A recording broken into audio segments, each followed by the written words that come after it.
अस्सलाम वालेकुम। सबसे पहले तो ये बताएं कि आप इस्लामाबाद में कब से हैं और रोजाना कितने घंटे की ड्यूटी करते हैं? वालेकुम सलाम भाई, हम तो 20 तारीख से आए हैं इस्लामाबाद में। इन्हें अपनी ड्यूटी सर अंजाम दे रहे हैं ये लॉन्ग मार्च के हवाले से। और तकरीबन शिफ्ट होती है, कई 12 घंटे होती है, कई 14 घंटे तक भी हो जाती है। 12 14 घंटे की मुसलसल शिफ्ट है। जी बिल्कुल, कभी 15 घंटे तक भी हो जाती है। सही। और बात ये है कि इनको चाहिए कि अच्छा, आपस वो मैं आपसे पैगाम जरूर लेता हूँ। मुझे ये बताएं कि यहाँ पे ही आप रहते हैं या रात को किसी और जगह पे चले जाते हैं? नहीं, यहाँ पे हमारा फ्रंटियर कांस्टेबलरी का कमांडेंट साहब जो है, अच्छी इन्हीं वो फैसिलिटी दी हुई है, टेंट वगैरह भी लगाए हुए हैं उन्होंने, क्योंकि हमें ताकि सर्दी ना हो, हम ड्यूटी भी अच्छी तरीके से सर अंजाम दें और गाड़ी का बंदोबस्त भी। तो रात को इसी टेंट में रहते हैं? इसी टेंट में रात को रहते हैं। और दूसरा शिफ्ट जो आता है वो तकरीबन 10-11 के बाद आ जाते हैं, फिर वो सुबह 8-10 बजे तक होते हैं इधर ही।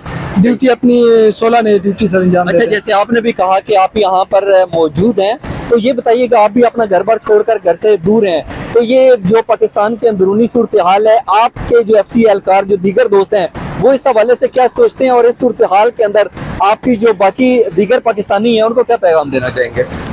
बात यह है कि सारे पाकिस्तानी जो हमारे भाई बहन हैं, और इनको चाहिए कि ऐसी गलत काम, ऐसा गलत रवैया, ऐसी गाली गलौच या फोर्स के पीछे कोई गलत बात करना, ये मुनासिब नहीं लगता, अच्छा नहीं लगता।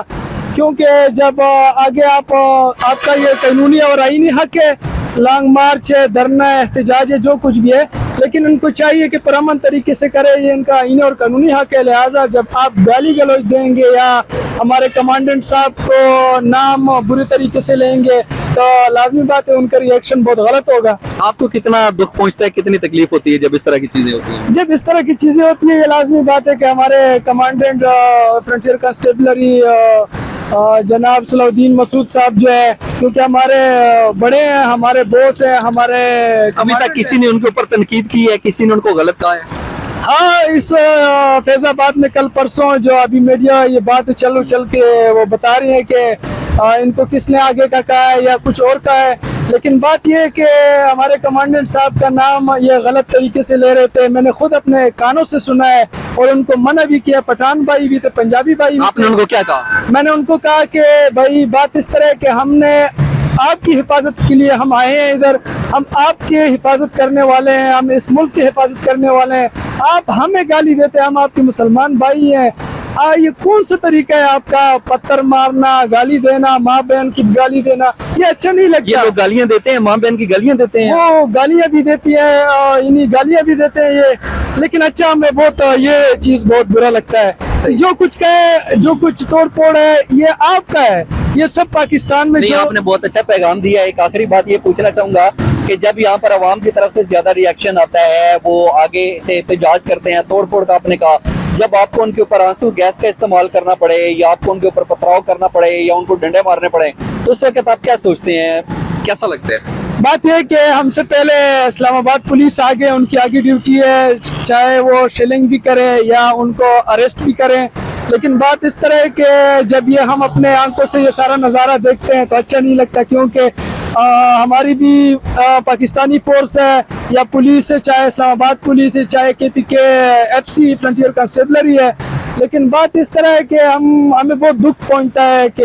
यार ये देखो, हमें दुश्मन की नज़र से देखते हैं। आप इस तरह करें कि अपने हद में रहा करें, क्योंकि जब आप हद को क्रॉस करेंगे तो इनका नतीजा ये शायद गलत ताकत का इस्तेमाल भी करना पड़ेगा, लेकिन दिल दुखता है। लाजमी बात है। यकीनी तौर के ऊपर जैसे ये बता रहे थे कि अगर यहाँ पर कोई गालियां देता है, बुरा भला कहता है, ये भी पाकिस्तानी है, पाकिस्तान के बेटे हैं, अपने जो फ़राइज़ हैं उसकी अदायगी के लिए यहाँ पर मौजूद है, तो यकीनी तौर के ऊपर इस तरीके से चीज़ें नहीं होनी चाहिए, क्योंकि ये इंतहाई गलत हैं और इससे बिल्कुल बचना चाहिए। मैं इस वक्त फैजाबाद के मुकाम पर मौजूद हूँ और ये आपको जो मेरे दाएं तरफ ट्रैफिक नजर आ रही है, ये वो रास्ता है जो कि मरी की तरफ चला जाता है। अगर आप मरी रोड से आते हैं और आपने मरी की तरफ जाना है, तो ये रास्ता मरी की तरफ चला जाता है और इस वक्त फैजाबाद खुला है। इसी तरीके से अगर मैं अपने बाएं तरफ आपको दिखा सकूं, तो ये जो रास्ता है, आपको ट्रैफिक की रवानी नजर आ रही है, ये वो रास्ता है जो कि इस्लामाबाद 0 पॉइंट और ब्लू एरिया वगैरह की तरफ चला जाता है और आगे पार्लियामेंट की तरफ। और अगर आप देखें तो ये आपको कुछ एहलकार भी नजर आ रहे हैं जो कि FC के एहलकार हैं, और इस वक्त जिस तरीके से ये सुकून के साथ बैठे हैं, इससे ये अंदाजा लगाया जा सकता है कि फिलहाल फैजाबाद के ऊपर किसी बहुत बड़े एहतजाज की या लोगों की या कोई इस तरीके से इतलात या चीजें सामने नहीं है जिसकी वजह से ये कहा जा सके कि फैजाबाद जो है वहां पर अब लोगों का रश होगा और फैजाबाद के ऊपर तनाव और कशीदगी जो है वो बढ़ सकती है। इसलिए ये अभी बिल्कुल जो है वो आपको नजर आ रहा होगा कि जरा रिलैक्स माहौल के अंदर है। लेकिन अगर अभी हम पाकिस्तान के अंदरूनी सूरत हाल की बात करें तो एक बड़ी अजीब सी सूरत हाल जो है वो पैदा हो चुकी है और बज़ाहिर ऐसा नजर आ रहा है कि जब तक इमरान खान साहब के ऊपर कातिलाना हमला हुआ है तब से लेकर अभी तक इसके ऊपर कोई FIR दर्ज नहीं हुई। और उसके साथ हमने देखा कि गुज़िश्ता दिन जो IG पंजाब में फैसल शाहकार, उन्होंने बड़ा वाज़ेह तौर के ऊपर खत लिखकर दरखास्त की थी कि मैं इस सौदे के ऊपर मजीद काम नहीं कर सकता, मेरी जो खिदमात है वो वफाक के हवाले कर दी जाए। फिर उसके बाद हमने देखा कि chief justice supreme court Umar Ata Bandial साहब ने नोटिस भी लिया और उन्होंने IG से पूछा कि अभी तक FIR क्यों नहीं दर्ज हुई। और वहां पर जो IG के अल्फाज है वो ये हैं कि मुझे जो पंजाब हुकूमत है उन्होंने इस FIR को रुकवाया हुआ था, यानी कि परवेज इलाही साहब ने रुकवाया हुआ था।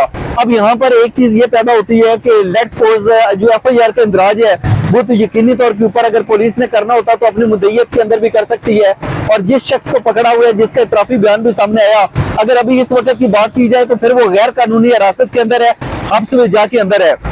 लेकिन अब देखना यह है कि ये जो FIR है क्या इसके अंदराज को यकीनी बनाया जाएगा।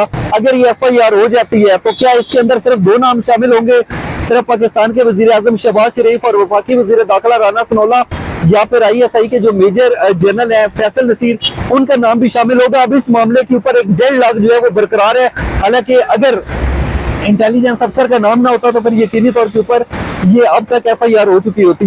एक तरफ हम देखते हैं कि जो फैसल शाहकार है IG पंजाब, उन्होंने जिस तरीके से इस ओहदे पर काम करने से माजरत की तो बज़ाहिर ऐसा नजर आ रहा है कि जो पुलिस है ये मजीद कमजोर हो रही है। और पाकिस्तान के साबिक वजीर खारजा शाह महमूद कुरैशी की तरफ से भी एक बयान सामने आया जिसके अंदर उन्होंने ये कहा कि अगर एक IG अपने DPO और SHO के जरिए FIR नहीं करवा सकते तो फिर मैं इस वर्दी के ऊपर जो है वो लानत भेजता हूँ। यकीनी तौर के ऊपर ये एक नामुनासिब अमल है, ये गलत अल्फाज का चुनाव है। अगर आप एक IG पंजाब के हवाले से इस तरीके से बात कर रहे हैं तो पंजाब पुलिस के वो एहलकार जो आपकी हिफाजत पर दिन रात जो है वो लगे रहते हैं, मसरूफ अमल रहते हैं, उनका जो मोराल है उसके ऊपर क्या असर पड़ेगा। और हम हमेशा जो है वो एक बात करते हैं, मैं कई दफा पाक अफगान बॉर्डर पर गया और वहां पर जो लोगों के साथ बात हुई तो यकीनी तौर के ऊपर हम इस हवाले से बात भी करते हैं कि अगर आप मिलिट्री की जो आला लीडरशिप है उसके हवाले से उसके ऊपर तनकीद करते हैं और उसके हवाले से जो पाक अफगान बॉर्डर के ऊपर एक सोल्जर खड़ा है उसकी नफ्सियात के ऊपर क्या असर पड़ता है। जब आप इस तरीके से बयान देना शुरू करेंगे तो इसी तरीके से ये एक नामुनासिब अमल है। और अगर इसी तरीके से आप IG पंजाब के हवाले से बात करेंगे और इस वर्दी के हवाले से इस तरीके से अल्फाज का चुनाव करेंगे तो इससे यकीनी तौर के ऊपर एक जो पुलिस एहलकार है, जो पुलिस के जूनियर अफसरान है, उनके अंदर बेचैनी बढ़ेगी और यकीनी तौर के ऊपर ये पाकिस्तान के लिए मुनासिब अमल नहीं है। लेकिन यहाँ पर सिर्फ ऐसा नहीं है कि पाकिस्तान तहरीक इंसाफ जो है उनकी क़यादत ने गलत काम की है। अगर हम CCPO लाहौर गुलाम महमूद डोगर की बात करें तो उनको भी उनके ओहदे से जो है वो बरतरफ किया गया है, मुअत्तल किया गया है, उनको हटाया गया है। तो यकीनी तौर के ऊपर अगर पुलिस के हवाले से इस तरीके से जो आला तरीन अफसरान है, जब उनका ये हाल होगा, उनके पास जॉब सिक्योरिटी नहीं होगी और उनको इस तरीके से निशाना बनाया जाएगा तो फिर यकीनी तौर के ऊपर इस पुलिस के ऊपर जो हम पुलिस रिफॉर्म्स के हवाले से बात करते हैं उसके अमल को जो है वो कैसे बेहतर बनाया जा सकता है, ये एक बहुत बड़ा सवाल है। और दूसरी तरफ हमने देखना यह है कि पाकिस्तान के मुख्तलिफ इलाकों को जिस तरीके से जगह जगह के ऊपर रोड की ब्लॉकेज हमें नजर आ रही है, टायर जलाकर एहतजाज किया जा रहा है। एहतजाज होना चाहिए, पुरअमन होना चाहिए, लेकिन अगर इसी तरीके से पूरे पाकिस्तान के अंदर रास्ते के ऊपर इस तरीके से टायर जलाकर एहतजाज किया जाएगा, एक आम आदमी जो है वो मसाइल से दो चार होगा तो फिर यकीनी तौर के ऊपर पाकिस्तान के मसाइल बढ़ेंगे। बहरहाल अभी ये जो एक गैर यकीनी सूरत हाल है, अब देखना यह है कि ये FIR का मुस्तकबिल क्या है। ये FIR अगर हो जाती है तो इसके अंदर कौन कौन से नाम शामिल होंगे।